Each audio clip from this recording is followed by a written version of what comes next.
डूंगरपुर शहर की शान कही जाने वाली गुप्तसागर झील इन दिनों बदहाली का शिकार है। गुप्तसागर झील के किनारों पर हो रहे अतिक्रमण के चलते झील अब पोखर में तब्दील होने के साथ कूड़ादान बनती जा रही है। कैसे झील का अस्तित्व अब खतरे में पड़ रहा है, ये रिपोर्ट देखिए।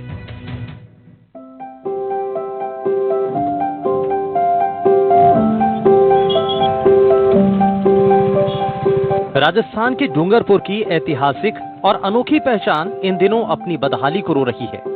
शहर के बीचों बीच गेपसागर झील डूंगरपुर शहर की पहचान है और कहा तो ये भी जाता है कि इस झील को डूंगरपुर रियासत के 14वें महारावल गैपा रावल ने 1485 में बनवाया था और इन्हीं के नाम से झील का नाम गेपसागर झील रखा गया। करीब 280 बीघा में फैली ये झील 100 फीट तक गहरी है। ऐतिहासिक झील के किनारे पर झील की पाल और सीढ़ियां हैं, तो वहीं दूसरे किनारे पर पर्यटक स्थल बादल महल झील की खूबसूरती को बढ़ाते हैं। लेकिन बदहाली और उपेक्षा के कारण अब झील के अस्तित्व पर खतरा मंडरा रहा है। जो हृदय स्थली बोलते हैं इसको, ये हमारे राजा महाराजाओं द्वारा डूंगरपुर जिले का पर्यटन स्थल कहा जाता था, लेकिन आज स्थिति ऐसी है, प्रशासन इस पे किसी प्रकार का ध्यान नहीं दे रहा है। ये दिन ब दिन सूखने की कगार पे है। आज लगभग 50% गेपसागर सूख चुका है। अगर यही स्थिति रही तो ये गेपसागर बहुत जल्दी एक भूस्थल बन जाएगा और डूंगरपुर का सौंदर्य पूर्णतया खत्म हो जाएगा। समय के साथ झील का स्वरूप बिगड़ गया और अतिक्रमणकारियों ने झील किनारों पर निर्माण करके झील को छोटा कर दिया। इस कारण औसत बारिश के बावजूद झील पिछले 6 सालों से ओवरफ्लो नहीं हुई। संरक्षण के अभाव में गेपसागर झील अब कूड़ादान बनती जा रही है।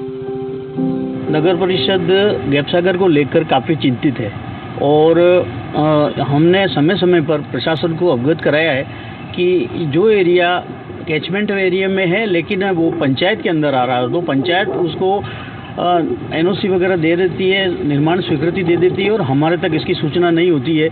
और जब हम उसको ध्वस्त करने के लिए या इसके खिलाफ कार्रवाई करने के लिए जाते हैं तो बताते हैं कि हमारे पास निर्माण स्वीकृति है और वो भी पंचायत की है। तो हमने इसके लिए अवगत कराया है। समय समय पर हमने प्रशासन को भी कहा है कि जल आवक मार्ग बंद हो रहे हैं और गेपसागर झील नहीं भर रही है, जो डूंगरपुर की हृदय स्थली है, और इसके लिए नगर परिषद समय समय पर पूरे प्रयास कर रही है। गेपसागर के जल आवक जो मार्ग है समय समय पर उसकी सफाई करते भी है, लेकिन जैसे नगर परिषद पेराफेरी क्षेत्र में पड़ता है, जिसकी वजह से पूर्व में परिषद द्वारा सफाई कराया गया था।